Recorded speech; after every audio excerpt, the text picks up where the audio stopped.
short meditation today. Would you turn with me in Genesis chapter 41? And I will be reading from verse 44 to 45. Okay, ganito po ang sinabi ng salita ng Panginoon. Then Pharaoh said to Joseph, I am Pharaoh, but without your word, no one will lift hand or foot in all of Egypt. Pharaoh gave Joseph the name Zaphenath-Paneah and gave him Asenath, daughter of Potiphera, priest of On, to be his wife. And Joseph went throughout the land of Egypt. May the Lord add more blessing upon the reading of His Word. Tayo po'y manalangin. Panginoon, kami po'y nagpapasalamat sa umagang ito sapagkat napakabuti mo sa amin. Lord, maliban sa iyo, wala kaming magagawa. Maliban sa iyo, Lord, saan kaya kami pupunta? Nasa iyo ang buhay na walang hanggan. Lord, sa araw na ito, nandalangin ko na muli ay sariwain namin ikaw na naging tagapagligtas ng buong mundo. Lord, bilang pagdiriwang ng Kapaskuhan, Lord, sa linggong ito ay muli ay magbabalik na kami sa mga bagay na patungkol sa iyo, sa lumang tipan, at makikita namin, Panginoon, ang kaluwalhatian mo sa bagong ugnayan. Panginoon, sa araw na ito, busugin mo ang puso ng bawat isa, buksan mo ang aming damdamin at ang aming mga mata at ang aming mga tenga, Panginoon, sa mga revelation na ipagkakaloob mo sa bawat isa sa amin. Sa iyo ang lahat ng papuri at pagsamba sa napakatamis na pangalan ng aming Panginoong Jesus, and everyone would say, Amen. Now, base po sa text na ating binasa, ang pamagat po ng ating mensahe ay Zaphenath-Paneah. Now, ang Zaphenath-Paneah ay Egyptian name na ipinagkaloob ni Pharaoh sa isang tao na pinangalanan ng Joseph na kilalang-kilala natin. I think Joseph is one of the Bible characters that we are very familiar with. Yes. Are you? Yes. So, Joseph is very familiar to us. In fact, kahit sa sining at saka sa film, ay nagkaroon na ng mga cinematic features ang buhay ni Joseph.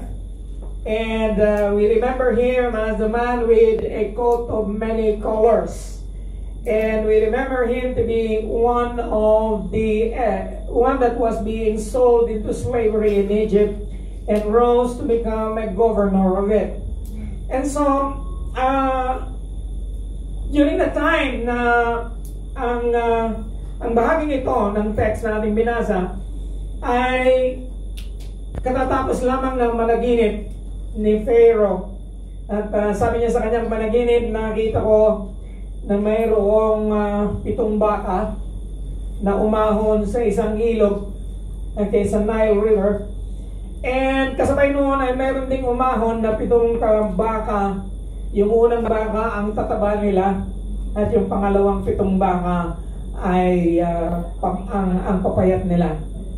Ang kamanghamanghang nangyari, kasi nga panaginip ng ito, ay kinain nilamon ng mga payat na baka ang 7 matatamang baka. Sabi niya, nagising ako at pinapawisan ako. Hindi naman siya pinapawisan siguro. And ako ay nagumilihanan, sabi nung Pharaoh, sa kahulugan ng aking panaginip. Nakatulog akong muli, at sabi niya, nanaginip naman ako. At ang panaginip na yon ay may tumumong isang uhay ng corn. Okay? And mayroon siyang 7 bunga. At kasunod noon, ang lalaki ng bunga yon. Sabi niya, the finest corn I have ever seen. And then suddenly, may tumubo uli na corn, ngayon naman ay halos walang kernel. Kinain din nung pitong mais na yon na walang kernel, yung matatabang mais. And suddenly, nagising siya ulit, nagpawisan siya ulit. Okay? At yun ang katanungan na binigay niya sa kanyang mga pantas na walang sino man ang naka-interpret. And suddenly, naalaala nung butler, si Joseph. Sabi niya, mayroong isang Hudyo na nag-interpret ng aming mga panaginip at nagkatotoo. Sa madaling salita, dinala si Joseph sa kanyang harapan at sinabi ni Joseph na ang panaginip ng hari is one and the same. Dalawa ang panaginip niya, ngunit pareho lang ang ibig sabihin. Ang 7 matatabang yun na baka at saka mais ay 7 taon ng masaganang ani. Amen? 7 years of plenty, such as never have happened in Egypt. There will be a bumper crop of harvest in Egypt for 7 years. And then after that, another 7 years is going to come, and it is going to be years of famine. There will be no planting and harvesting for the next 7 years.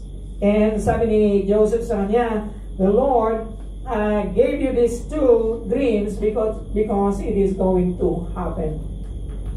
And sabi ng hari, sino kaya ang ano ang dapat gawin para maisalba natin ang bansang Ehipto? Ang sabi ni Joseph, the king must choose a wise man, okay, with integrity, and he is going to build storehouses. And all the farmers, all those who grow anything, will give 20% of their harvest. A 5th part. 5 bahagi ng lahat ng ani ay ibibigay na tribute para sa hari. And you are going to store it so that there will be food in the next 7 years. And the king was impressed. Sabi niya, who else is there in this kingdom that has the Spirit of God in him? And then he said, sabi niya, he said to Joseph, I am Pharaoh. Without your word, no one will lift a hand or foot in Egypt. Now, what is impressive about the life of the life of Joseph is, he is one of those stories that we like so much. From rags to riches. Amen? From slave to governor of Egypt. Minsan parang hindi siya it is very hard to believe na nangyari ito sa buhay niya, and yet the Lord has always been with Joseph. And you know what? In all of the typology in the Old Testament, pinakamarami ang parallel ni Joseph kay Christ. Now, you need to understand that Moses is also a typology of the Lord Jesus Christ. The Lord Jesus Christ is the new Moses in the New Testament. We will get to that probably next week. But today, there are at least 60 parallel events. Merong 60 parallel events sa buhay ni Joseph.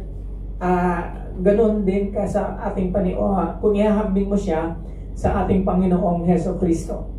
I'd like to give you at least 10 this morning, and just for you to be convinced.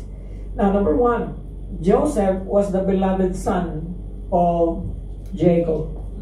True or false? True. Siya lang ang anak na binigyan ni Joseph ng coat of many colors. Who is the beloved son of God? Sino ang beloved son of God?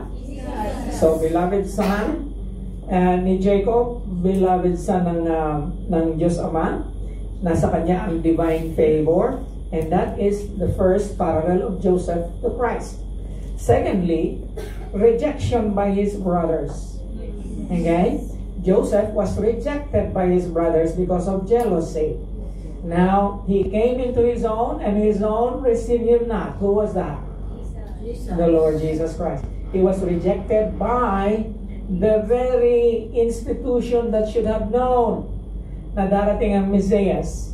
Hindi nila tinanggap si Lord na Messias. And these are the Pharisees. Okay? So rejection by brothers. Betrayal and sale. Ibinenta siya. Okay? Binitray siya. Sino nagbetray sa kanya? Ay kanyang mga kapatid mismo. Si Joseph. Sinong nagbetray kay Jesus? Si Judas. Ibinenta din siya. Hindi nga lang na-mention kung magkano ang kinita ng magkakapatid, but the Lord Jesus Christ was sold for 30 pieces of silver. Number 4, He shed blood and suffering. Okay? Di naman nag-shed ng blood si Joseph, but instead na siya nag-shed ng blood, ay may pinatay na hayop sila, di ba? Tapos ibinuhos dun sa kanyang coat of many colors, ipinakita kay Jacob na patay na ang anak mo. Yung pala ibinenta nila. So shed blood and suffering. Now, of course, they share the same parallel of suffering because Joseph suffered in Egypt. Nakulong siya. And he was, number 5, false accusation and imprisonment. Siya ay binigyan ng sala ng dahil sa asawa ni Potiphar, remember? And he was in prison in a dungeon. And ganun din ang nangyari sa Panginoon. He was falsely accused of many things. Number 6, he was laid on a pit. And the Lord Jesus Christ was laid on a tomb. Number 7, sovereignty and ruling dreams. Okay? Makapangyarihan na ang dream ni Joseph is a sovereign position in life. Ganun din ang Panginoon. Now, hanggang sa naging Savior siya. Today, we are going to talk about that. Joseph as the Savior and sustainer. Nang panahon yun na naging prinsipe at naging governor si Joseph sa Egypt, siya ang Savior of the world. In fact, the whole world was coming to Egypt to buy grain. In fact, even his own family had to travel all the way to Egypt just to survive. Amen? Ganon din ang Panginoon. He is our bread of life. Compassion on His brothers. And the Lord had compassion on the world. He doesn't want us or anyone to perish, but have everlasting life. And the last but not the least is the inclusion of Gentiles. Noong panahon na yun ay walang sinisino ang Egypt kung sino ang tutulungan at pagbibilhan ng kanilang grain. In the same way, the Lord Jesus Christ embraced everyone in His plan of salvation. Are you convinced that Joseph is a typology of the Lord Jesus Christ? That is just 10 of the 60. Amen? Now, we have a verse, kasi nga Pasko ngayon eh. Today in the town of David, a Savior has been born. He is Messiah, the Lord. Okay? Now, ang pangalang Zaphenath Paneah, pag ika-translate mo siya sa Egyptian language, ay itong nasa ibaba na pula. He takes care of those who are weak to live. Amen? Pinangangalagaan niya ang lahat ng mahihina na hindi na nahihirapang mamuhay. In other words, if we are going to compress this into one word, the name Zaphenath Paneah means Savior. While I was watching some reels on Facebook, merong reel si Joseph doon. Did you notice that? May reel si Joseph about his life in a film. Segment lang siya. Na matapos siyang itinaas ng Pharaoh, ibinigay sa kanya si Asenath.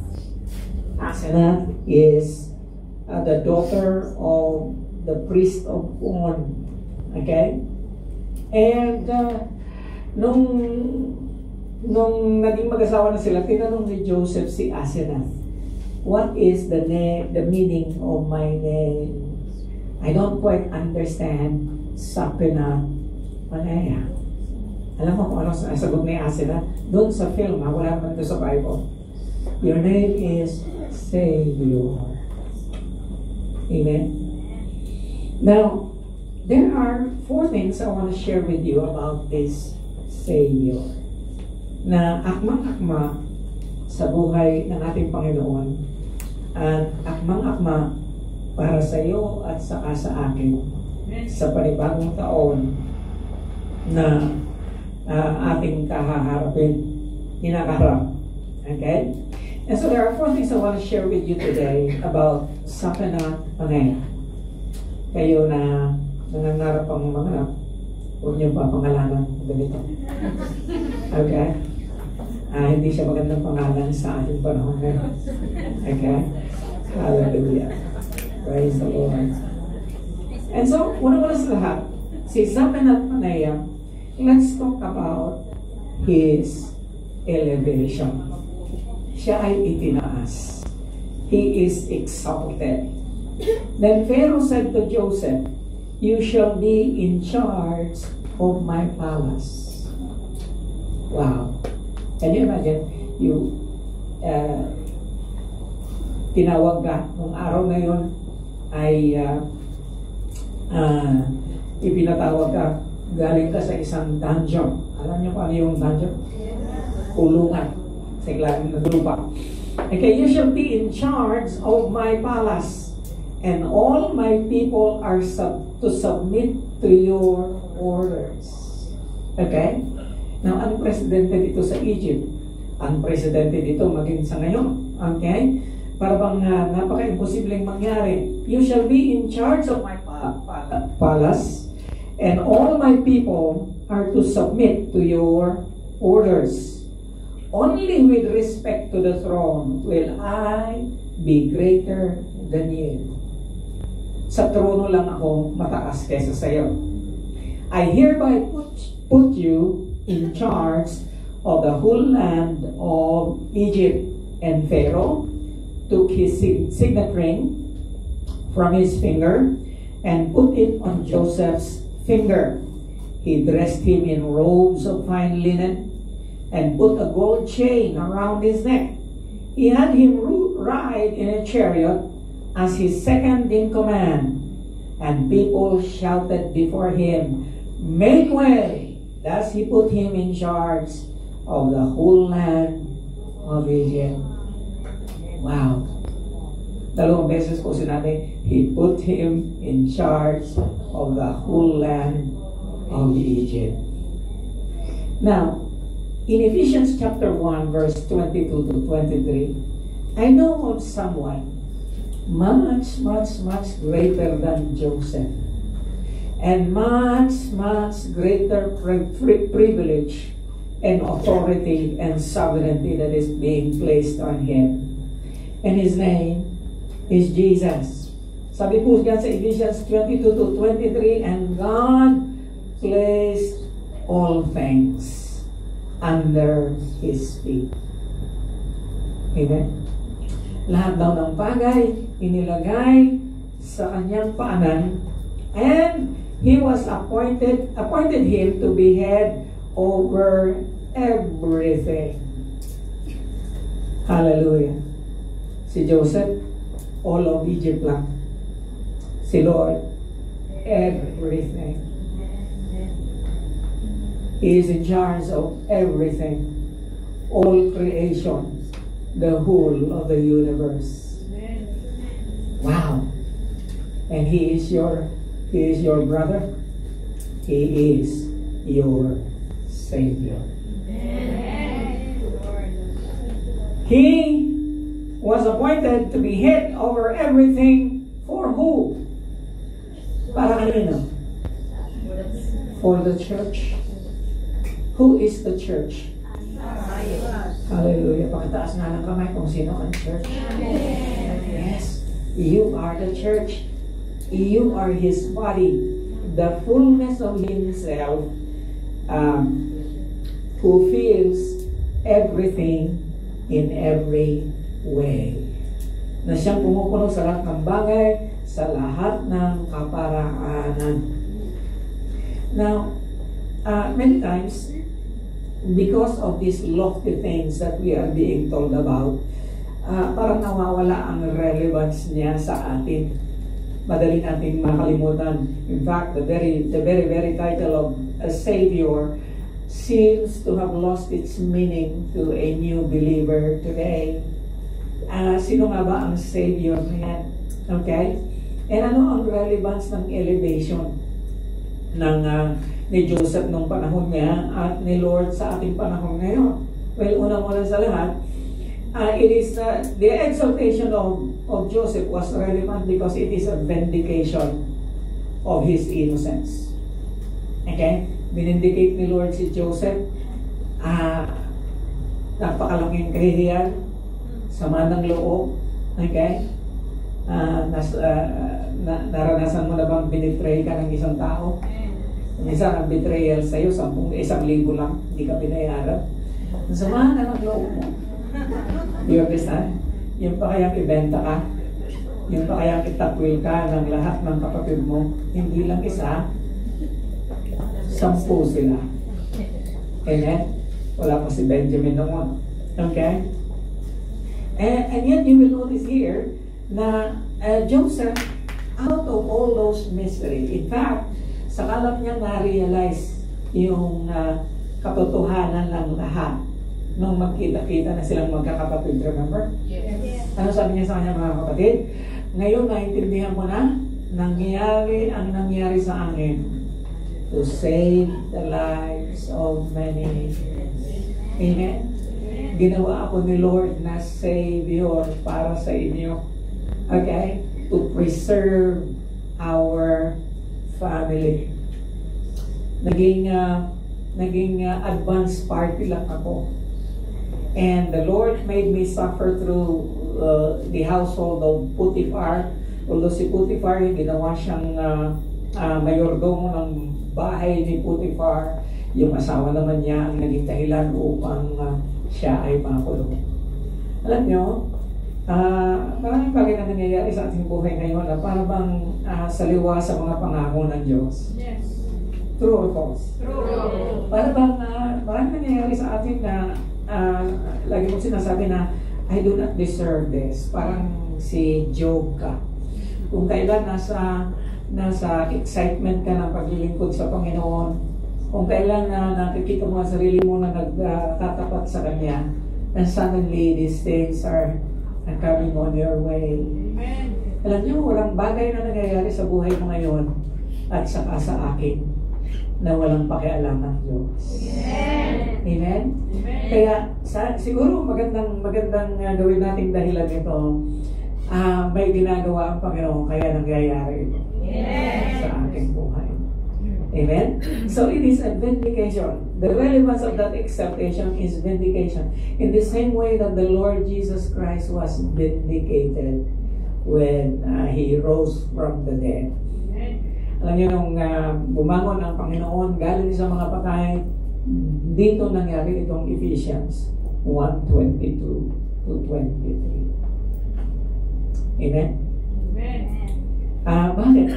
Because the church is in its formative stage. In the New Testament, God placed all things under His feet. Amen? Pangalawa, the relevance of the exaltation of the Lord Jesus Christ and Joseph is authority. Bilang Savior, you need authority. Okay? And then, para sa ating mga mananampalataya, the relevance of the elevation of Joseph and the Lord Jesus Christ is hope and security. Because the Lord is head over everything. Mas may pag-asa ka, kapatid. Okay? Sa maraming tao na hindi nakakakilala sa Panginoon. Mas may pag-asa ka. Okay? And mas may seguridad ka. Amen? Hallelujah. Isipin mo na lang kung ikaw ay kapatid ni Joseph. Noong panahon yun, wow, sikap ka. Amen? Ang kapatid mo is Prime Minister of Egypt.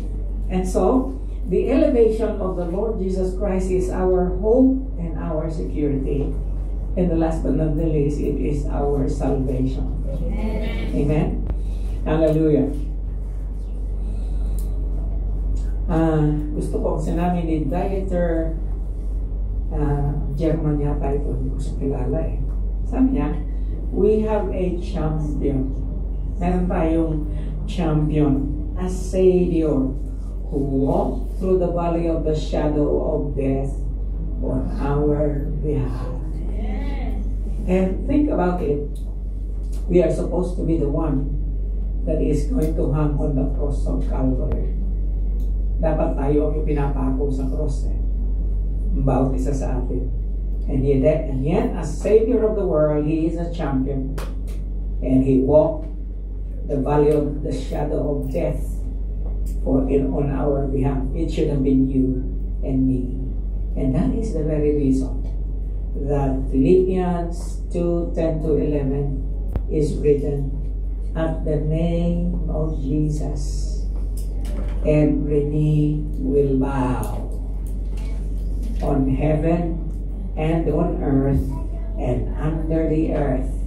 Every tongue will confess that Jesus is Lord, to the glory of God the Father. Hallelujah.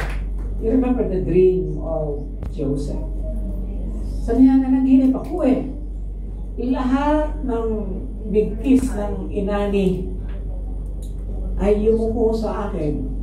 Okay? Diba pagka may palay, inaani, tinatalian yun. Okay? And then sabi niya, lahat ng bigkis niyo ay yumuko sa akin. Eh, siyempre, kung ito ang kapatid, ang nagsasalita ay bunso. Okay? Sasabihin mo, kahilas ka. Okay? Hilas ka. Okay? Hallelujah. Or pangahas. Right? Hallelujah. I like this statement before when it began. Sabi diyan, therefore God has exalted Him and given Him a name that is above every name. The name of Joseph Saphenat Paneah overnight was made known to the whole land of Egypt. Amen? Meron silang ginagawa noon para makilala ka kaagad. Kasi wala pa namang internet noon eh. Wala pang Facebook. So, pinasasakay sa kabayo ng hari. And then, naka-full regalia. Okay? Andyan yung kanyang singsing. Andyan yung kanyang robe. Andyan yung kanyang kwintas. And then, ipapasyal siya sa bahagi ng syudad ng Egypt. Then everyone will know that they have a brand new governor. And then the word will spread fast. Okay? Nung panahon ng Egypt, marami na rin marites. Okay? Madaling ipakalat ang balita. And so, that is our Savior. He is exalted.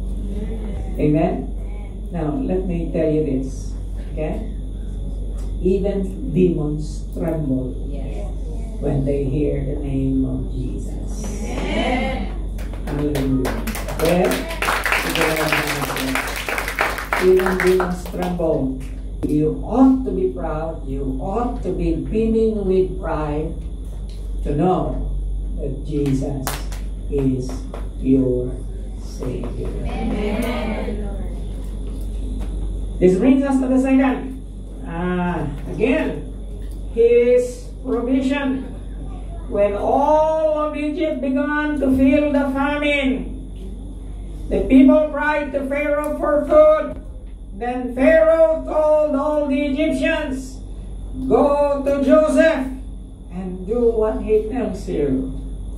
When the famine had spread over the whole country, Joseph opened all the storehouses and sold grain to the Egyptians. For the famine was severe throughout Egypt and all the world. Now notice that. Ang buong sanglibutan came to Egypt to buy grain from Joseph because famine was severe everywhere. I don't know, naranasan niyo na ba yung taggutom? Hindi ko pa naranasan yung malawakang taggutom talaga. I have never experienced that. Pero sa bahay, naranasan namin. Hindi lang isang beses, maraming pagkakataon famine sa bahay. Paano mo nalalaman na famine na sa bahay? Hindi lang ako, hindi na bali yung ulam. Yung bigas, pagbukas mo nung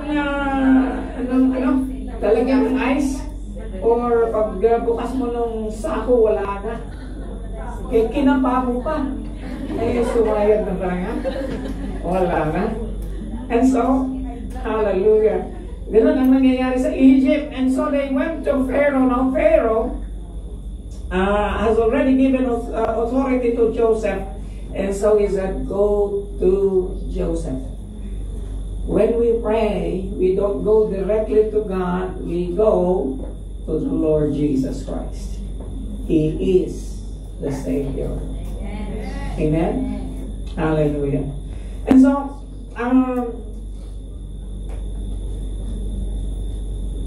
here is the verse for us today.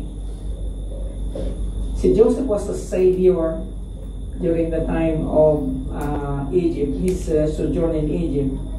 But we have our own Savior. And this is your favorite verse.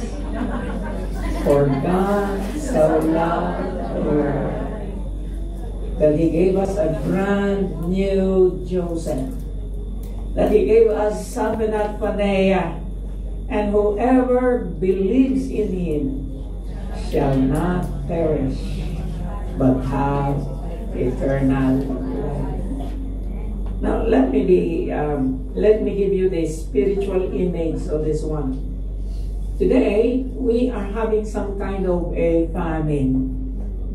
Not a famine for sustenance or food, but a famine of a relational nature. And that is a relationship with God. Amen? Tanggutom ng presensya ng Diyos ang ating panahon ngayon. And there is no one that can give us the Holy Spirit. There is no one that can satisfy our soul. There is no one that can sustain us. His name is Jesus Christ.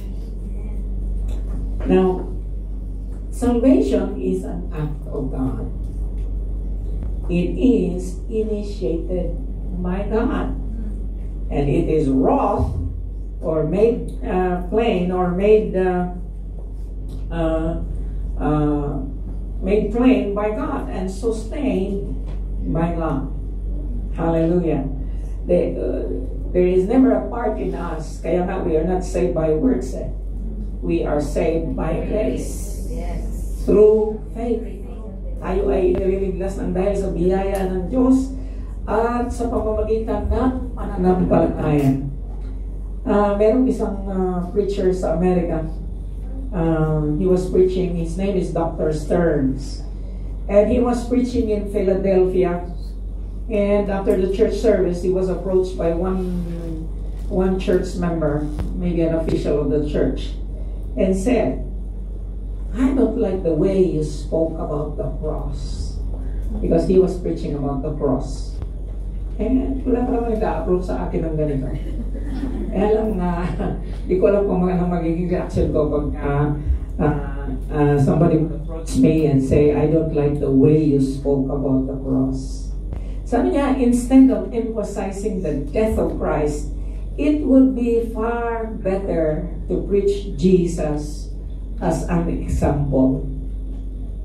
Now, Dr. Stearns replied, if I presented that Christ that way, will you follow Him? If I presented Christ as an example, will you follow Him? I most certainly would. Sabi nung lalaki, sabi sa kanya, oo naman, susundin ko siya. Okay? And so, okay, sabi ni Dr. Stern, can you claim to yourself? Okay? Alright, his most important example is, the most important example of the Lord Jesus Christ is, he did not sin. Can you follow that? Sabi niya, how can I? I am a sinner.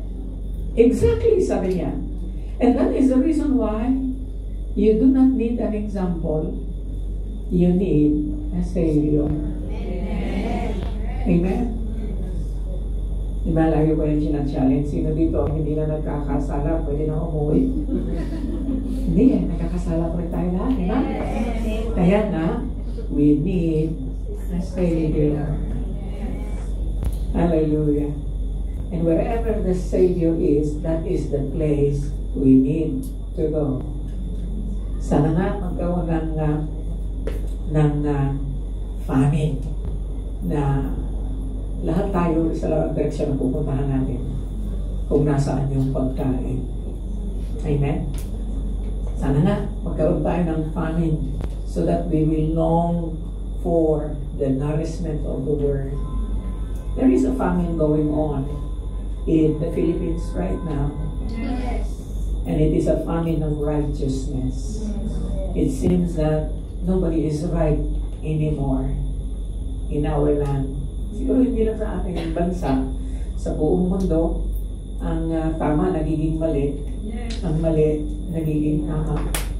We are in a famine of righteousness.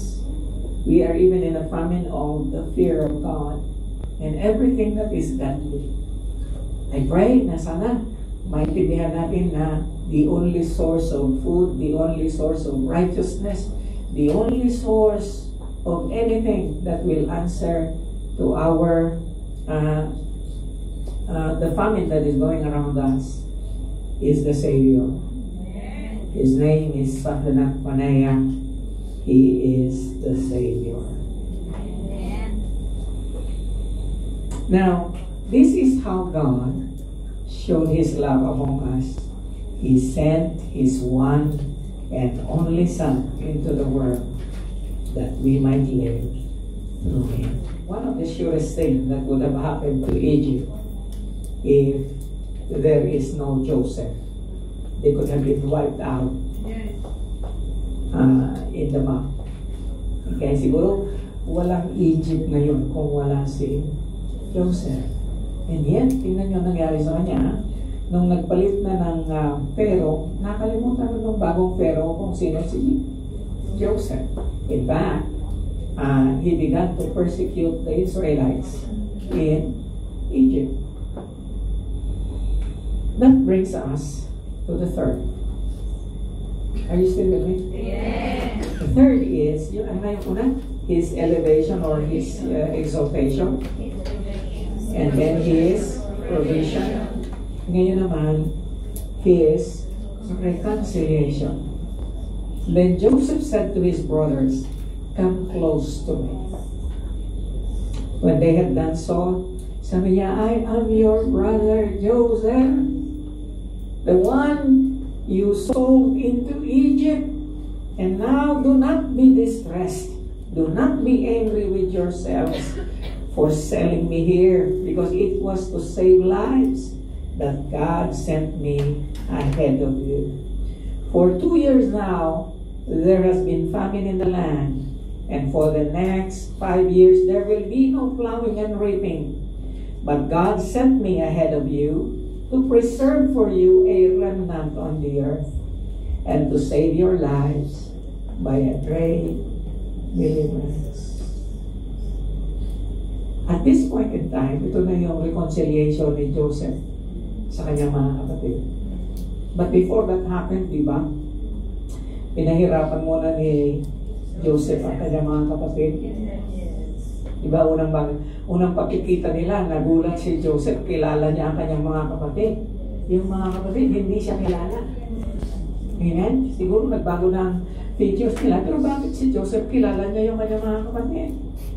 Kasi ganoon pa rin sila. Hindi sila nagbago. Okay? Si Joseph siguro, iba lang features niya. Madalas pagka titingnan nyo yung mga itsura ng mga Egyptians noong unang panahon, wala silang buhok. Parang ako. Okay? Okay. And so, pinahirapan ni Joseph yung kanyang mga kapatid. Unang-una sa lahat ay inakusahan niya ang kanyang mga kapatid na mga espiya. You are here to spy the land. Sabi niya, hindi mo. No? And then, nakita niya na yumuko ang kanyang mga kapatid sa kanya. Nagkatotoo ang kanyang panaginip. Amen? Now remember, Joseph was sold to Egypt when he was about 15 years old. He was now about 30 to 35 years old, and so 15 or 20 years later. And so, that again is another parallel, di ba? Sa buhay ng Panginoon. And so, makikita natin na pinahirapan niya yung mga kapatid hanggang sa pinagbigyan niya, okay, iwanan niyo si Simeon. At sabi niya, dalhin ninyo ang inyong pinaka-bunsong kapatid kasi yun ang mahal niya.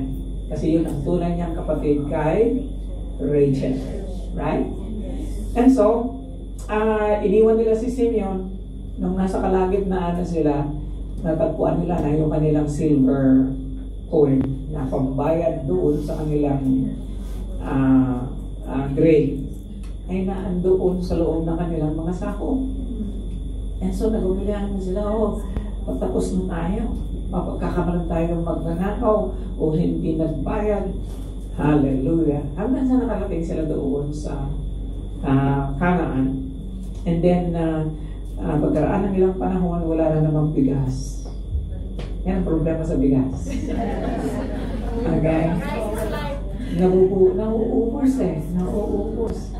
Nang naubos na ang bigas, sabi niya, okay, sabi ni Jacob, balik kayo doon. Sabi nga naman nila, hindi na kami pwedeng bumalik dahil kung babalik kami dahil kailangan namin dalhin si Benjamin. Sabi ni Jacob, the moment you bring Benjamin, that is the end of me. And hanggang ngayon, hindi pa sila nagsasabi ng totoo sa tatay nila na ibinenta nila si Joseph. Akala nila patay na si Joseph. Right? And so, napilitan si Jacob na ipadala si Benjamin. Pagdating doon, hindi na napigilan ni Joseph ang kanyang sarili. I-reveal niya kung sino siya. At ito na nga ang sinabi. Sabi niya, ako ang inyong kapatid na si Joseph. Wow! Can you feel the tension there? Yes. Okay? Can you feel na, Diba? Ay, pagka nagkukwenta ka ng Bible, gawin mo na kang drama. Okay? Hallelujah. Para feel na feel. Amen. And so, hindi pa niya, come here. Takot sila. Dapat nun, kung Pilipino ba yun, iyakap na kaagad. Hallelujah. Okay. Now, this is what you call the ministry of reconciliation. Amen? Sabi niya, do not be angry with yourselves for selling me here. Alam mo, hanggang wala kang realization, walang reconciliation. Because forgiveness does not happen without realization. And reconciliation cannot happen without forgiveness. And can you imagine that? The Lord has forgiven us. Amen? Alam niya, He knows our constitution. He knows everything from the beginning to the end. Kaya nga dapat meron kang confidence. I believe in eternal security. Okay? Although hindi ako Calvinist, naniniwala ako na may seguridad ang aking kaligtasan. Dapat din naniniwala ka na may seguridad ka na pagdating ng Panginoon, kasama ka. Okay? And yet, ganito ang sinasabi, na dahil ang Panginoon, Alam na niya from the beginning to end. Hindi ka ba niya tinawag para hindi niya tatapusin ang pangako niya sa iyo? Hello? Again? Tingnan niyo itong mga Judas na kapatid na ito. Tingnan niyo itong mga Judas na kapatid na ito. Tanggap pa rin sila ng Panginoon. Tanggap pa rin sila ni Joseph. Eh tayo ito eh. Ikaw ito. Hindi ikaw si Joseph, no? Akala mo lang yun, ikaw si Joseph. Hindi ikaw. Ikaw yung 10 kapatid. Kasama ka doon. Amen? Hindi, tanggap ka ni Joseph. Tanggap ka ni Safina Panea. Hallelujah. And you know what? It was to save lives that God sent me ahead of you. The Lord Jesus Christ came. For what purpose? To save lives.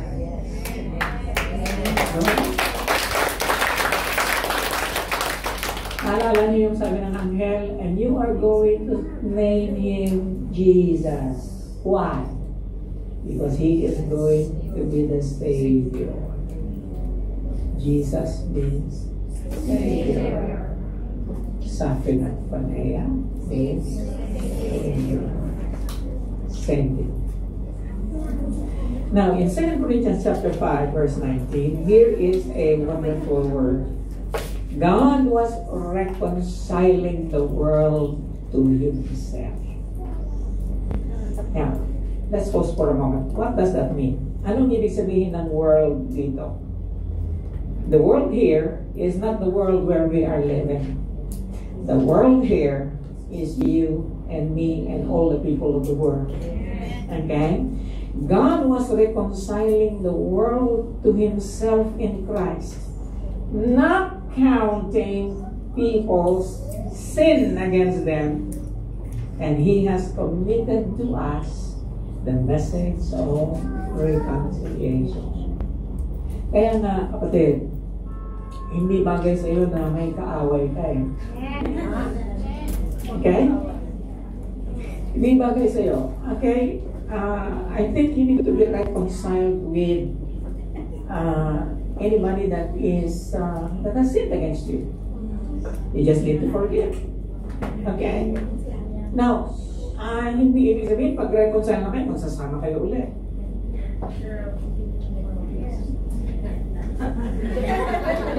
Basta sabihin mo lang, pinatawad na kita. But you remain my ex. Kasi may mga relationship na hindi na pwedeng mag... Lalo-lalo na kung may pamilya na siya. Hello? You understand what I'm saying? Yes! Amen! Bakit ko na mangyayari yun? Yes! Ang mahalaga, reconcile kayo. Yes! Kaya forgiving yung babae. Amen? More on that later. Okay, hindi ngayon. Maybe in the next year. Now, sabi ni John Piper, forgiveness is essentially God's way of removing the great obstacle to our fellowship with Him. Alam ni Joseph na kailangan niyang patawarin ang kanyang mga kapatid. Okay? Nakita niya ang plano ng Diyos para sa kanila. And only when you see the plan of God, of God's salvation in your life and in the life of others, will you be ready to forgive. Amen? Release them in good faith. Amen? Parang hindi na kayo magkabalikan, but release. Katulad ng katulong namin. Nawala na naman. Yung kalimang katulong na yun. Okay, yung katulong mismo na nag-approach sa akin, sabi niya, Sir, pwede ba na magtagal ako dito sa inyo? Sabi ko, depende sa iyo yan. Nakaka-4 na kami, pang-5 ka. Amen? Hallelujah. Wala na naman kasama si Sister Lenore. And yet, sabi niya si Sister Lenore, ang dami niyang, alam niya na, babae. Dami niyang hinayin sa akin, sabi niya, ganito kasi yan, ganito. Sabi ko, release her in good faith. Magkano na lang tatanggapin niya at the end of the month, sabi niya, well, 2 araw lang na lang, naiwan, pang aalis na daw siya bukas eh. Sabi ko, magkano tatanggapin niya? Sabi niya, mga less than 300 na lang tayo. Sabi ko, gawin mo ng 500 para magaan ang puso niya. Hihinayan siya na bababa. Goodwill. You understand? Yes. And then, babaunan mo ng yung mga extra sapatos dyan na hindi mo na ginagamit. Umalis daw na umiiyak. Okay? Sabi ko, pag-pray mo, haba-habaan mo ng prayer. Bago siya bumaba sa bahay. Amen? You cannot divorce reconciliation from forgiveness. Hindi mo pwedeng paghiwalayin yung forgiveness at saka reconcile. Hindi mo pwedeng sabihin, batiin tayo pero hindi kita mapapatawa. Hello? Amen? Hallelujah. Pwede ba? Pinatatawad kita, kaya batiin na tayo. Kaya lang, hindi na tayo pwede magkabalikan. Amen? Kasi may anak-anak sa iba. May pamilya ka na. Move on ka na in life. Para makamove on na rin ako. Okay? Parang pelikula yan. Romans chapter 5 verse 10. For if while we were God's enemies, we were reconciled to Him through the death of His Son, how much more, having been reconciled, shall we be saved through His life? By the way, I want to remind you, you did not initiate reconciliation with God. Hindi ikaw ang nag-initiate ng reconciliation. Okay? Lalahanin mo yan, no? Baka may pagmamalaki, no? Hindi ka nag-initiate ng reconciliation. Si Lord ang nag-initiate ng reconciliation. In the same way that Savinat Panea, Joseph, initiated reconciliation. Di ba? Siya unang nag-initiate. Kung sino yung governor na mataas ng posisyon, siya ang naghambol. Ako ang kapatid niyo, huwag kayong matakot. Binenta niyo ako sa Egypt. Buti na lang na-realize ko, no? Okay? Nangilisip ang kata. Buti na lang na-realize ko, no? Na-advance party lang pala ako. Para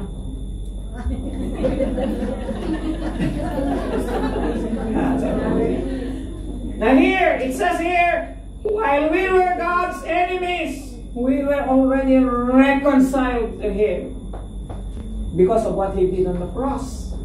Okay? He was reconciling the world to Himself. And so when Jesus went to the cross of Calvary, those who are destined, those who are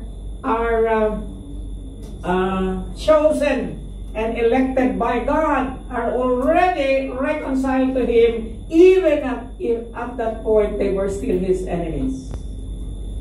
How much more ngayon na na-reconcile ka na? Hindi mo tayo maliligtas sa buhay na ito. You will. Amen? Mas lalo kang may security and assurance because God is a God of reconciliation. Hallelujah. The last but not the least. Still there? Okay.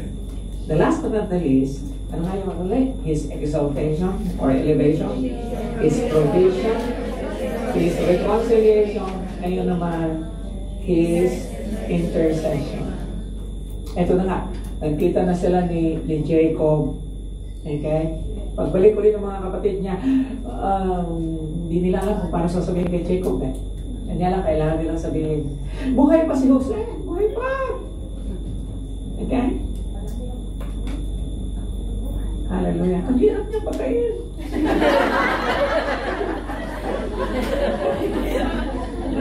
Buhay pa siya. And he is the number 2 guy in Egypt.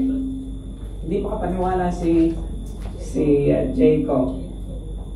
And so, nagbigay na ng provision si Joseph sa kanilang travel, sa kanilang journey from Canaan all the way to Egypt. Now, kung magkita sila, ito na nangyari. Joseph went and told Pharaoh, "My father and brothers with their flocks and herds and everything they own have come from the land of Canaan and are now in Goshen." Pharaoh said to Joseph, "Your father and your brothers have come to you, and the land of Egypt is before you. Settle your father and your brothers in the best part of the land." Hallelujah. "Let them live in Goshen, and if you know any among them with special ability, put them in charge of my livestock." Now, intercession is begging someone in behalf of another. Okay? It's just like a mediator, but a mediator is quite different from intercession. Mediating is for 2 parties to be reconciled. Ito naman is coming to a person of a higher authority to accept the terms of someone. Okay? Para bang nire-recommend niya yung kanyang and solely because of his own integrity and friendship with the other person. And so sabi dito, kailangan niyang ipakilala ang kanyang mga kasambahay, kanyang tatay at saka mga kapatid kay Pharaoh. Bakit? Unang-una sa lahat, 78 sila kabuo. 78 from the family of Jacob. Kasi yung kanyang mga kapatid na po may mga asawa na. You understand? Si Benjamin na lang yata walang asawa. Okay? And may mga anak na sila. And kaya 78 sila. May kasama pa silang kalabaw. Wala namang kalabaw doon. Kami, upa, at wala naman lang mga herds kasama nila. And what does that mean to Egypt? Additional mouths to feed. Yes. And it is famine. Remember? Yes. Wow. Can you imagine? 78 people to feed. Amen?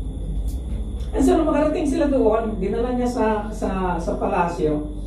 And you know why Pharaoh is favorable to Jacob and his sons? It is because of Joseph. Do you know why you are acceptable in the beloved? Do you know bakit tanggap ka ng Diyos Ama? Kahit ganyan ka? Ang dahil sa ginawa ni Safena Pamela. Hindi naman tayo katanggap-tanggap eh. Kanya lang naging katanggap-tanggap tayo ng dahil kay Jesus. Isang bagay pa. Nung dumating sila, nakita ni Joseph yung mga tupa. Alam niyo, naiintindihan ni Joseph, sa Egypt, abominable ang trabahong herdsman. Kasi pag sinabing abominable, I don't like you in my presence. You are the lowest of the lowest rung in society. Amen? Kaya nga sabi sa John 14:6, you remember John 14:6? I am the way, the truth, and the life. No one can go to the Father except through me. Bakit ganun sinabi ni Jesus?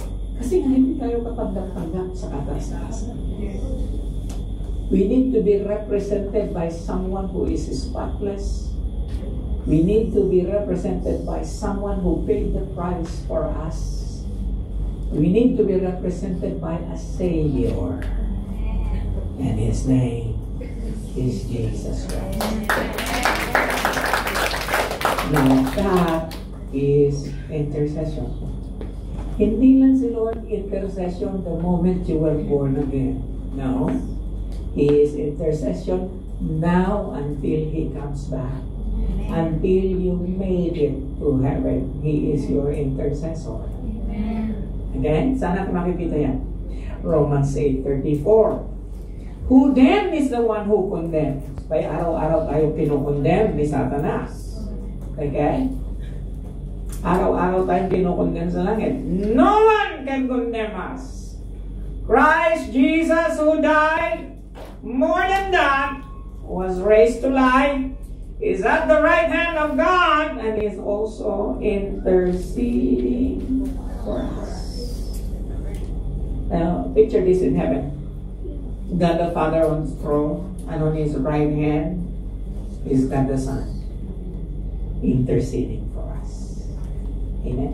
You remember the high priestly prayer of Jesus?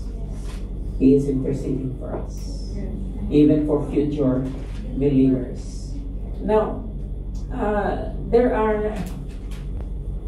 are three intercessors in our behalf.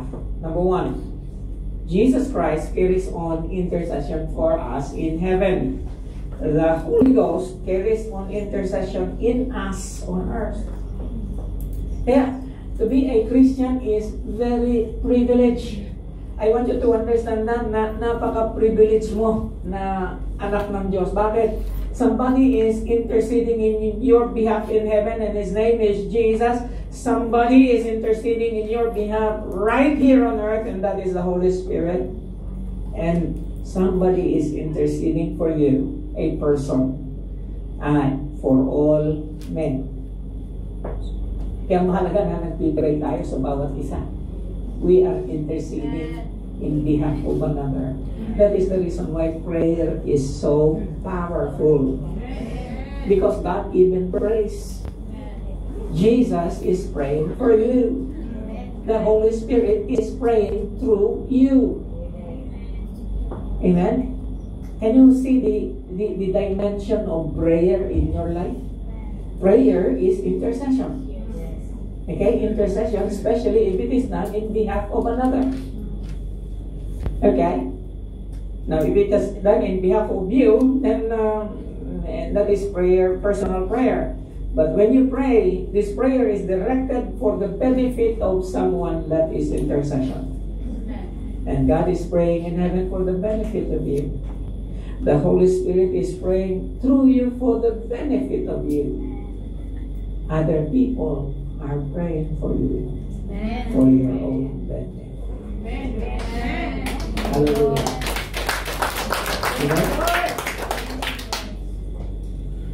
My friends, we cannot exhaust the wonder of our Savior.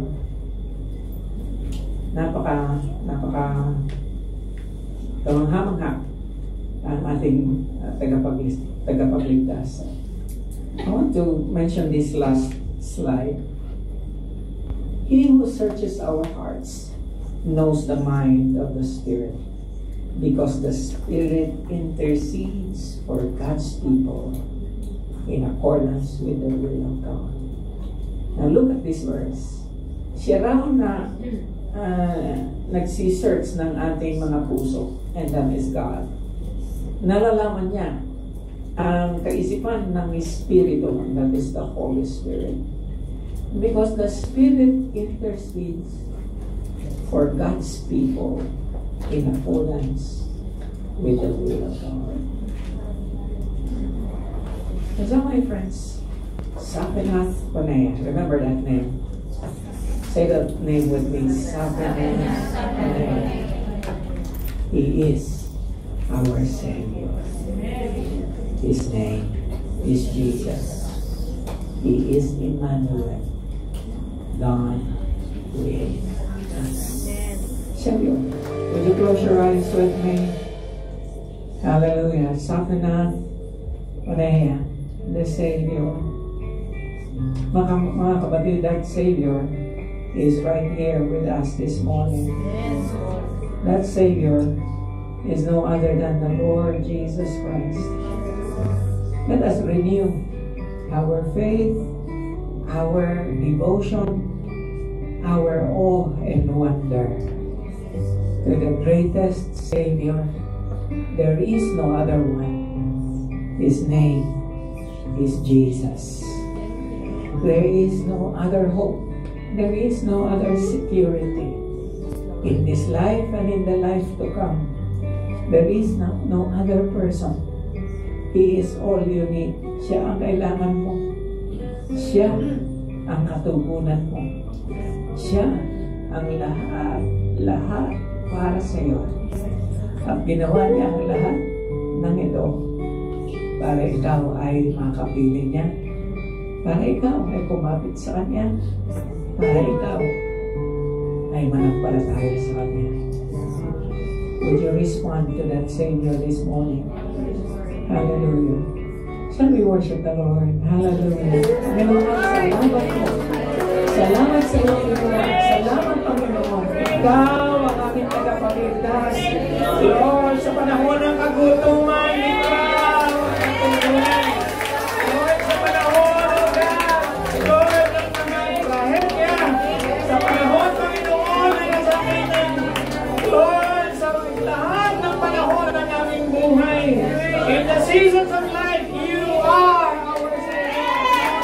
There is no other one. There is no other one. His name is Jesus. His name is Lord. Hallelujah. Hallelujah. Hallelujah. Hallelujah. Tayo po ay manalangin. Panginoon, salamat po. Salamat sa mensahe namin narinig ngayon.